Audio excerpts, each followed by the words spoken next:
A dear old friend stops by the Soulforge to say hello. We've missed him dearly, so that's pretty damn hot. The class event isn't useless, and the new weapon doesn't suck. Let's see what the world looks like in Crystara right now.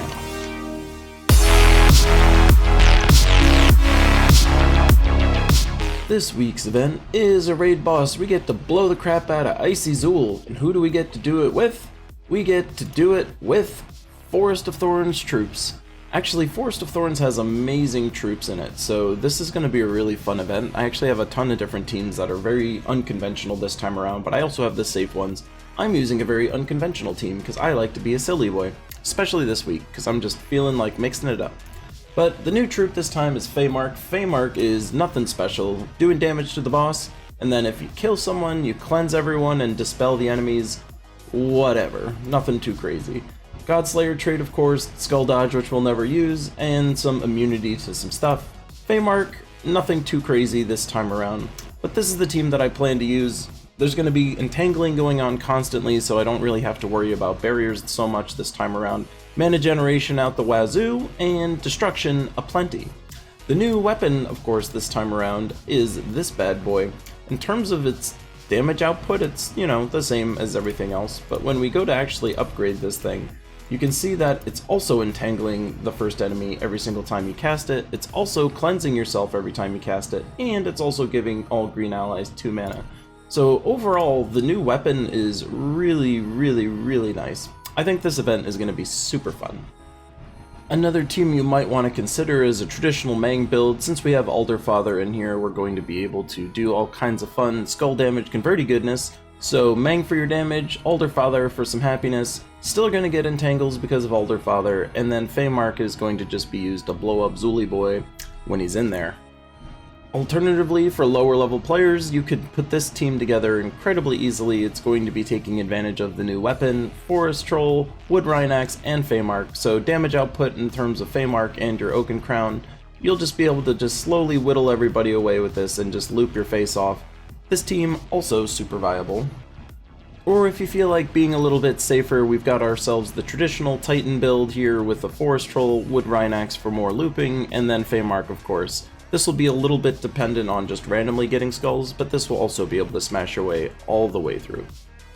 Since it's a Forest of Thorns week, we got ourselves a Forest of Thorn event key situation, and that situation comes with all kinds of cool troops. King Bloodwood, pretty solid damage dealer, also entangles like crazy.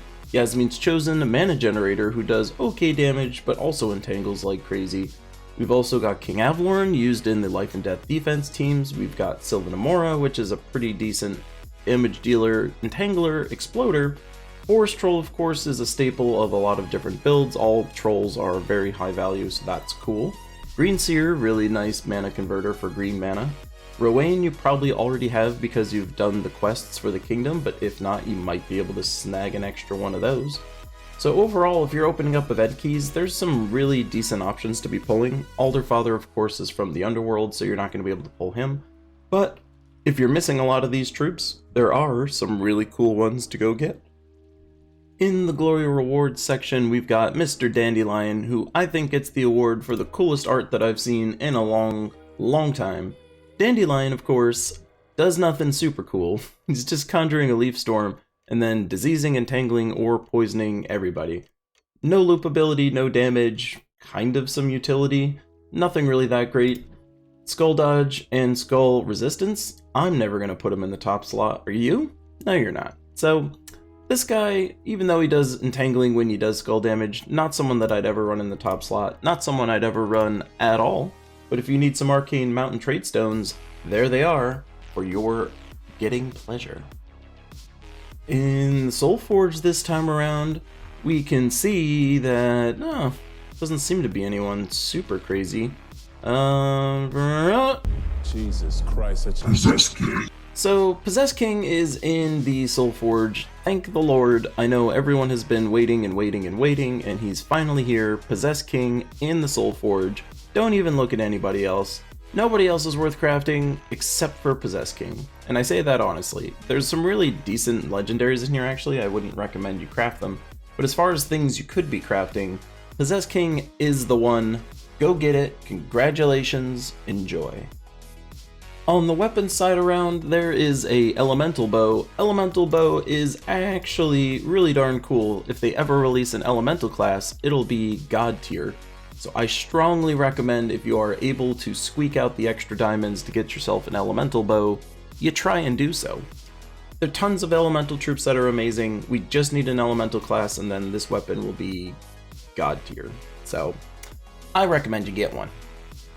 But that is going to take us into the spoiler section. For your faction assault this time around, it is the Primal Rift.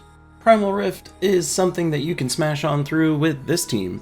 This team is super good as far as getting through at level 20 or all the way up to level 500. Use this team to blow up the world today. On Wednesday, you've got this crazy demon horse looking dude. Demon Horse, or Aurario, is going to be there on Wednesday. This is a pet that you can use as far as a team bonus with green troops, so if you got a bunch of green troops, throw this horse in your world and you will get some extra bonus. On Thursday, we get ourselves an Archer event. Archer is actually an amazing class as far as its usefulness all across the game. As far as its traits go, we've got ourselves a 15% to just kill people and starting with 50% mana.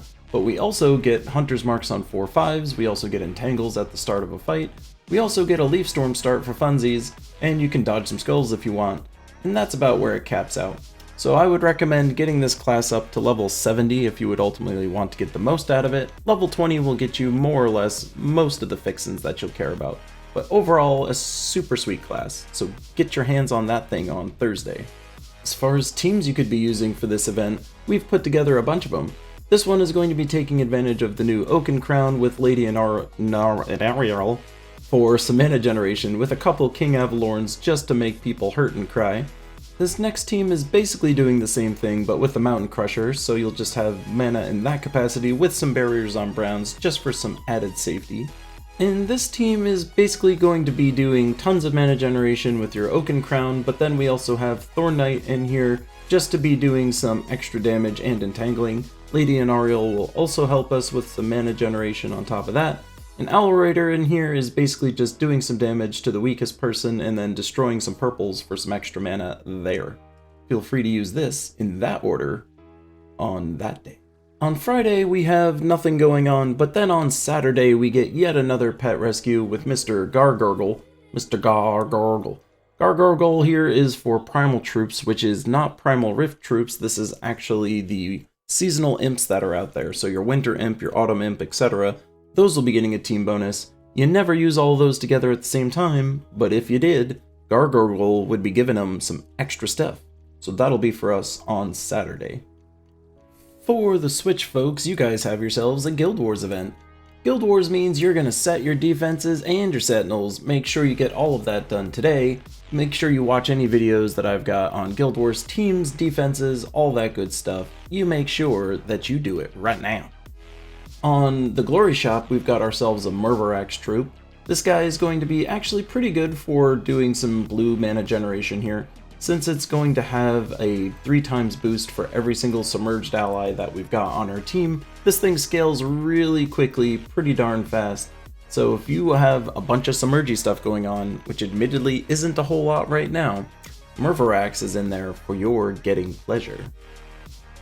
For the faction assault, you can use this team. It's going to be the Sea of Sorrows.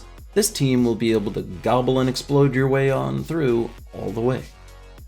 On Wednesday, the pet rescue is Mr. Squidlet with his creepy eyes and pointy head. The team bonus is for Melantis, so if you have a bunch of Melantis troops, that's your boy. On Thursday, the class event is the Warden. The Warden class is actually pretty decent. It's a beast type class. We use this because on 4/5s you get Hunter's Marks, you also get an Entangle start, you also get a Leaf Storm start, which is pretty great, but then at 70 you get Banishment, which is dispelling all enemies on 4/5s, so if they have a bunch of barriers, they have a bunch of bless, all that stuff comes right the heck off if you get a 4/5. This class is pretty good. Ultimately you're going to be using it because it's a beast type that has access to Banishment. So if you've got Forest Guardian, this pairs up really nicely with it. You'll get your 50% mana start and be good to go. Overall, not a terrible week. We got ourselves a sick new weapon, Possessed King shows up, and the Archer class doesn't suck. So this event, not the coolest. It's going to be really fun with the teams, but, you know, pretty boring week as far as Gems of War is concerned.